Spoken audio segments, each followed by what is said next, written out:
Funding for this program is provided by Annenberg CPB to advance excellent teaching. And what I saw in the notion of metacognition is a whole lot of power for children in their learning, for making a plan for how they were going to approach a task. And when I use that word reflect, think for a second, what does that mean to you? Reflect is like when you look back at something that's already happened and you try to learn from it. We get to know each other, we talk about family. I have to learn about them. What are their responsibilities to their communities? All the kids are really good if you just sit down and listen. I rephrased the question. Maybe the question was wrong. So that they have an awareness, an education, and a tolerance for other cultures. You improvise every step of the way. I know what a certain child's best is, and I expect that. It makes me feel really happy to be a teacher. I'm kind of choked up.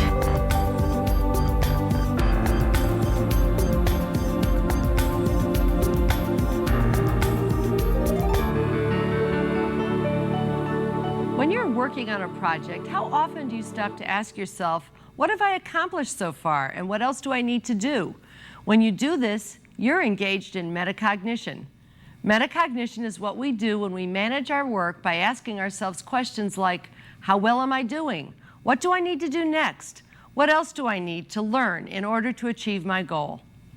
Hello, I'm Linda Darling Hammond, and welcome to the Learning Classroom. Discovering how you can help your students manage their own thinking and learning is our challenge in today's episode. Metacognition is thinking about your own thinking. It is, sometimes we use the phrase going meta instead of metacognition. And what we mean by that is being able to step back and see yourself and what you're doing as if you were somebody else observing it. It's becoming audience for your own performance, and in this case, it's your own intellectual performance. To help students learn in powerful ways that serve them beyond the classroom, we need to teach them first to understand how they are learning, and second, to manage their own learning process. These metacognitive strategies include helping students learn to think about what they know and what they don't yet understand, become aware of their own thought processes, understand how others are thinking about the same ideas, analyze and try different strategies for solving problems, and reflect on what they're learning and how they're learning it. Kendra Hearn teaches English composition to seniors. She works with her students to develop their thinking through the writing process.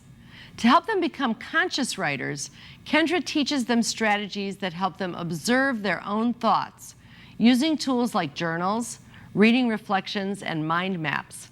She also encourages them to assess their own work and that of their peers, using standards and rubrics that let them analyze their writing. Let's see how Kendra serves as both a model and a coach for her students as they learn to think metacognitively. Today I have for you a few models of the reflective essay that we're working on. And what we're going to do first is begin by reading those essays. We'll do them collectively. And what I want you to do is think about the thinking that the writer did. And how are we going to do that? We're going to do what is called a strategy. We've talked about this before, and it's basically making some connections. Then you'll put an exclamation point and whatever you connect it with on your sticky note and put it on that area of the draft. If you have a question, that's a wondering about things, questioning what the writer was thinking. And the last one is meaning you noticed something. Any questions? My approach is one where I really try to allow the students to take ownership over their learning. And so in that regard, it's very constructivist, where they're constructing their own meaning. And it's based a lot around a notion of language and literacy that's highly transactional. So we have an awful lot of discussion and dialogue and argumentation and debate so that they can really think through their ideas. Another emphasis that I like to make, particularly with the essay writing class, which is a composition class, is that thinking is writing. So the challenge is getting those thoughts then onto paper in a way that makes sense to other people. Once you have done sticking your sticky notes on, then we'll have a dialogue about the things you noticed, wondered, and questioned on that particular essay. And we'll talk about where we think that essay fits in terms of the rubric and in terms of that author's thinking. Okay? Let's do number 1. I think I happened upon metacognition, and it became something I was fascinated with. And the fascination came with going beyond just critical thinking, which does not necessarily have to be very metacognitive, but asking kids to do some real complex thinking about their own thought processes. Okay, let's stop there. Take a minute, do the same thing. Think about what you notice, wonder, and question in this particular essay. Also, I want to challenge you to notice and wonder and question in terms of the rubric. Are there some things that really seem to fit the criteria of this particular assignment, and some things that may seem a bit out of place?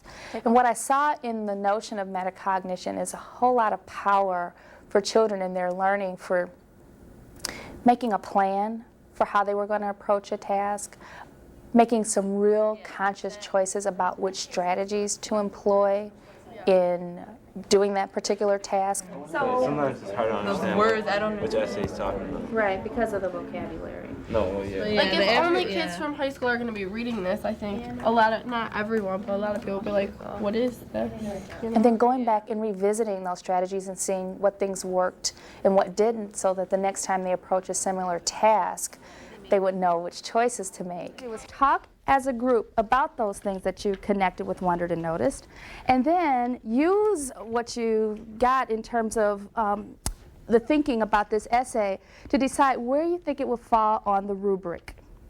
Okay? So have a debate, come to a consensus. Use what you wrote on your notes. When we talk about teaching children to be metacognitive, we're talking about helping them to become aware of themselves as learners, and, very importantly, to take control of their own activity as learners. So those are the kinds of skills that really will enable a student or a child to be a lifelong learner. The kinds of activities that I regularly engage my students in my classroom to reflect and assess are journaling. Oftentimes we'll be thinking through a topic and I'll have them just on paper pour out their hearts and their brains, and not concern themselves with the mechanics of writing at that point, but to really get at what's on the top of their brains. And I tell them that often that's the best material and we can polish it up later. We also, for reflection, have State of the Writer addresses. And that's a point where one individual gets to address the class about where they are in that writing task and get some feedback. You needed to use more details and evidence from your papers, but I thought it was a really good paper overall, and you were very honest in it. So let's come together and synthesize this. What were some things that you connected with? You said, David, you had one. I connected when he said he won the contest because I was runner-up for one of the contests. Exactly, so you knew what that felt like. Right, That was so I knew his feelings. Let's jump to the What were some things that you noticed? But it was kind of confusing. Okay. I mean, I guess if for sending it like to the college, they'd really notice that and pick that up. But as like a high school student, most people probably would have no idea what half the words are talking about. So maybe he excluded part of his audience's appreciation and comprehension, right? And we're saying, I'm wondering about that. Where did you put this on the rubric? I would have given him like a low A. I thought it was like a B+ area because it was real wordy. There's a couple grammar, spelling mistakes. I would have also given him a B. I wasn't really following where the essay was going. Well, if I'm learning to write an essay,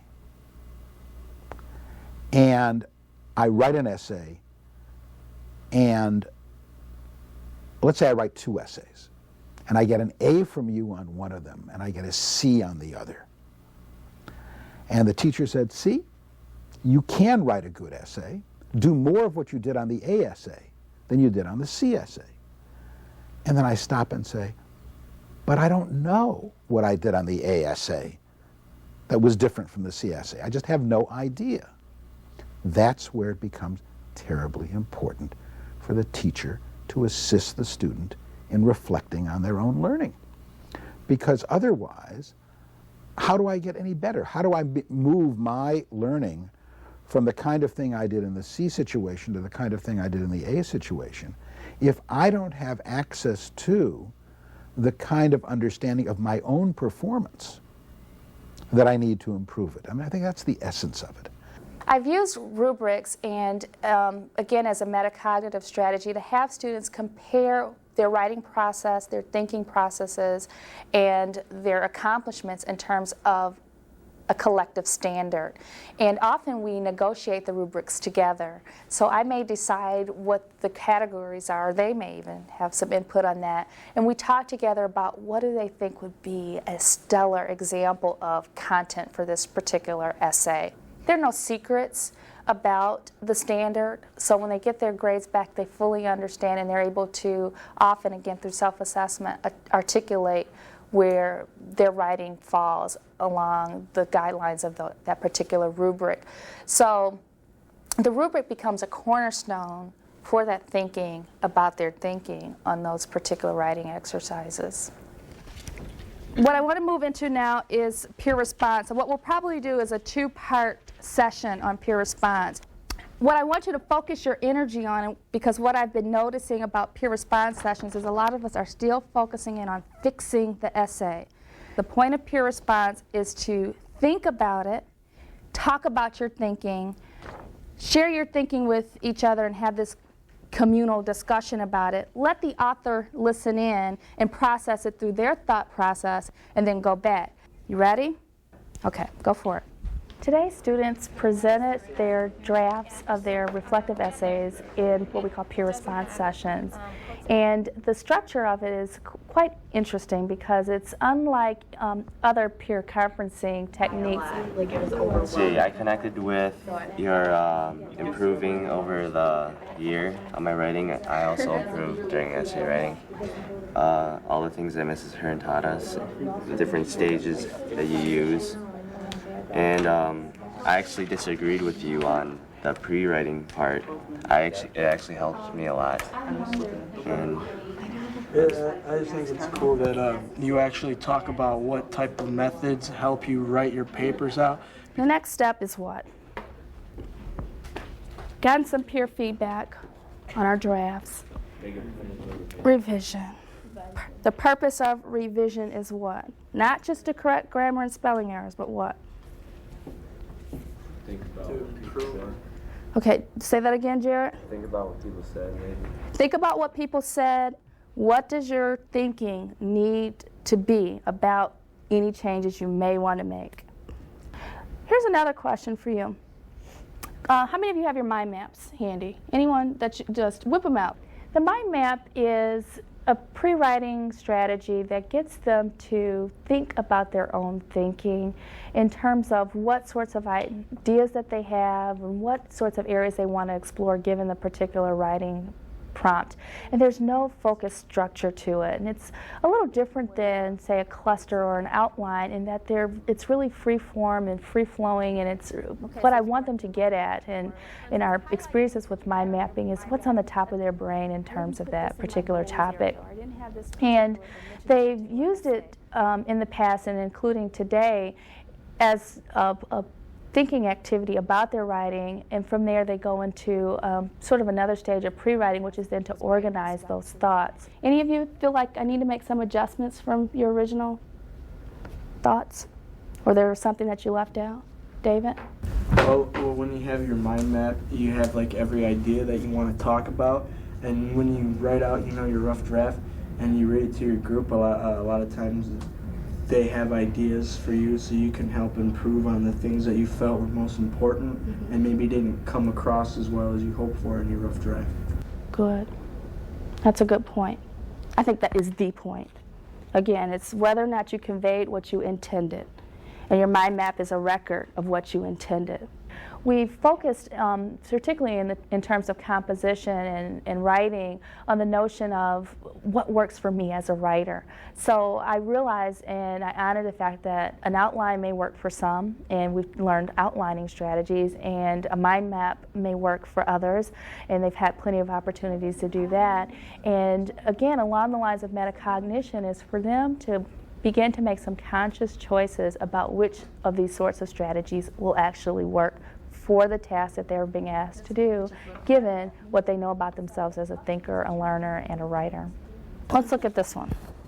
As you've come a long way in your thinking, what's different now in your thinking about this essay than the mind map that you started with? It's not a box anymore. It's not a box. Well, you had boxes for this essay that we're working on? No, you didn't, because you did chart paper. Oh, it's different? Yeah, so I made it more specific. Okay. And more to the rubric. Okay, so give me an example maybe. One student that I had who has made major improvements as a result of using these strategies that comes to mind is a student named Sarah, who today I worked with because she made major strides in terms of mind mapping. Sarah's one who, when I introduced mind mapping to the class, was extremely resistant. And the spectacular thing about her is that she's gone beyond and she's accomplished a whole lot more than she expected. And I think she's a fabulous example of how these strategies have worked. It becomes the teacher's challenge, and I think this is the artistic part of teaching, to inspire them to think and give them new ways to examine their own thinking. Cognitive work, intellectual work, thinking and feeling is invisible. It can't be directly observed. So the question for us is, what's the equivalent of the mirror on the dance studio wall, of the videotape of the golf swing, when we're saying, how do you become thoughtful about your own thinking as you're doing mathematics or history, if you're doing the teaching of biology or the teaching of composition? And that's a great challenge. So making visible for children what the purpose of the learning activity is, and then focusing on the process, not the products of learning, but really shifting the attention to what are the ways in which you can interact with this task and be successful. Another important influence, I think, is the ways in which teachers now try to be more explicit about their thinking as adult learners, as expert learners. They try to make transparent for students what are the processes that we can bring to this activity that will help us to be successful. Kathleen Hayes-Parvin knows that one of the best ways to help her students to reflect on their learning is to have them teach someone else the strategies they use. This year, Kathleen's 6th graders are helping a class of student teachers learn how to teach middle school English. We'll watch as they are preparing and presenting their thoughts to the student teachers and their instructor. This is a writing experiment called a free write. Olivia, one of the purposes for a free write, Olivia? To overcome writer's block. Another reason that we would use a free write, Karima? To build fluency. Excellent. All right, so one of the reasons to use a free write would be to overcome writer's block. How many of you ever experienced writer's block? Just were stuck. We're a community of learners where skills are taught in the context of their work, primarily their own reading and writing, as opposed to working out of a standard English grammar text where they would be learning in isolation. Research is showing that does not transfer into their reading and writing lives. But the first big audience that you've been teaching is each other, and you've done a masterful job at it. The next audience that we'll be working with is the University of Michigan audience. And those young people are getting ready to become teachers, and you'll be teaching them. So, my question to you is, what made the teachers that you remember so well really good, so that when you start to take on the role of teacher next week, you can make your teaching really powerful and good? One of the major strategies that we learn is the ability to make connections. And this group is becoming savvy at being able to make connections from text to text, text to self, and text to world. So we point out and we teach these strategies explicitly, and then throughout our daily lives you'll see us reading a book and somebody will just naturally begin to make those kinds of connections. that help them to predict and help them to make meaning from text. Oh. How is that? How's that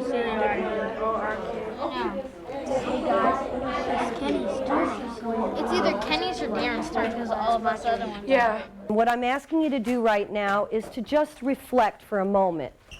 And when I use that word reflect, think for a second, what does that mean to you?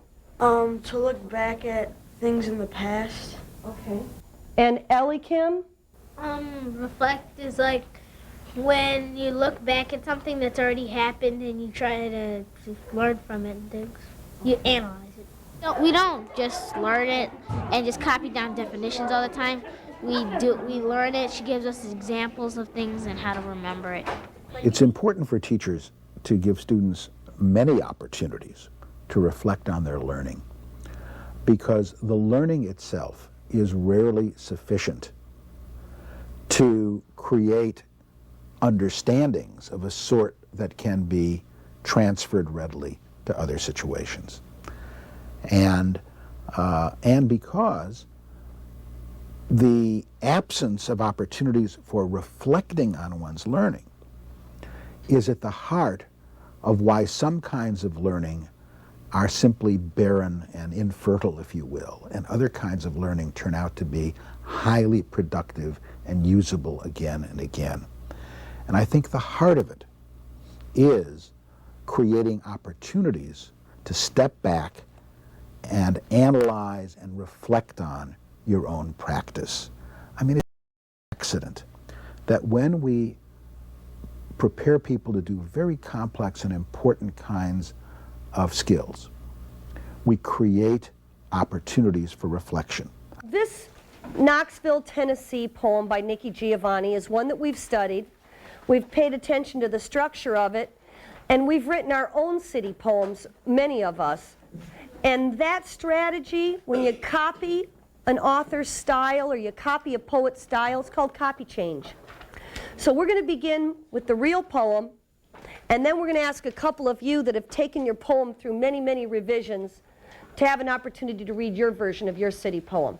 I always like summer best. You can eat fresh corn from Daddy's garden, and okra and greens and cabbage and lots of barbecue and buttermilk, and the homemade ice cream at the church picnic. My students will have an opportunity to get some feedback from the university experience. When they have an opportunity to share their knowledge with the pre-service teachers from the University of Michigan, they'll be able to get feedback from the professors. Oh, terrific. It's a miracle. Good morning, everyone. Good morning. This is Dr. Rex. We're going to begin with this first team, and they're going to talk to you about book clubs. In preparing them to be teachers, what is great about these cross-age collaborations is that it gives them authentic purpose. They have a real reason to communicate what they've learned, as opposed to an artificial reason to please the teacher or to get a grade. This is provides us with an authentic forum. Hi, we're book clubs, and it lets you get a chance to work with your friends or meet new friends. You usually have a writer's notebook. The required minimum is 6 people, but you do not have to have 6. You can have at least 3. And at the end, you go to the South of Pavilion, you have a competition. And these young people that are getting ready to go into the classroom are faced with many challenges. And these guys feel like they really have an expertise to share. So we do a lot of processing of what we're learning. We do some note-taking. We do some direct instruction. We give them an opportunity to read for information and gather some information that's going to help them to be better teachers. They reflect on their own experiences, who have their greatest teachers been and what made them really good, so that they can make their opportunity to teach fun and exciting. When you get your classroom, you will want your students to get writer's notebooks. Real writers keep writer's notebooks. Writer's notebooks is like a book of released thoughts, observations, and notes. We keep writer's notebooks because we can look back at our work.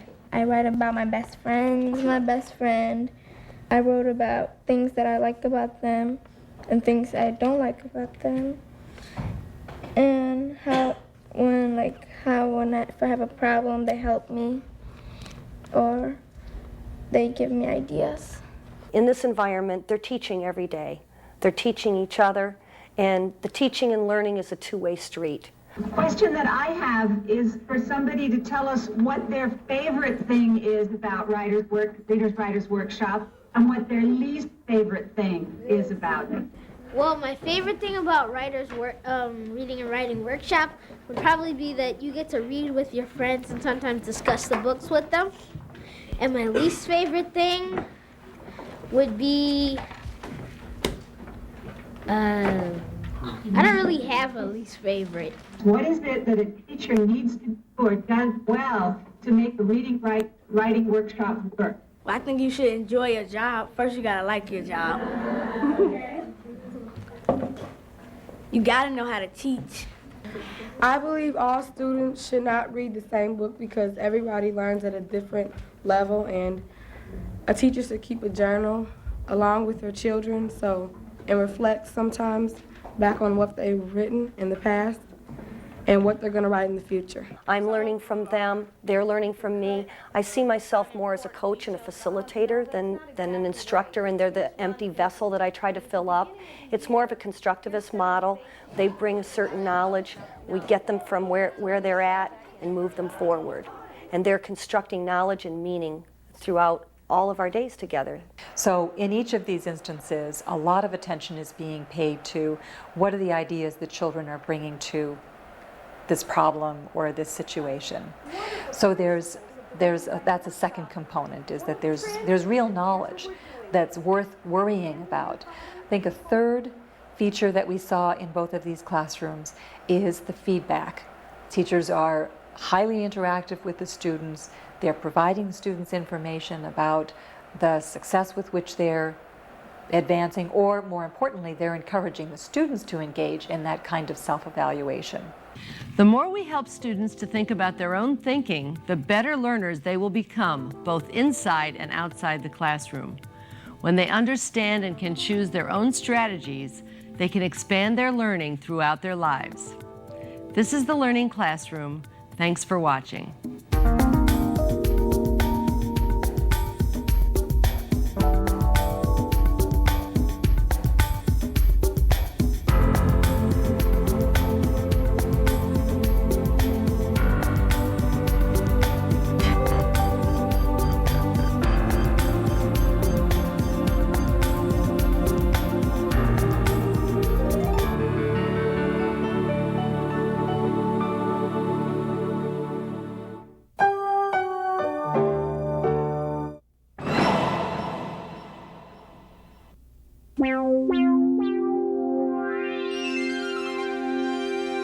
Funding for this program is provided by Annenberg CPB to advance excellent teaching.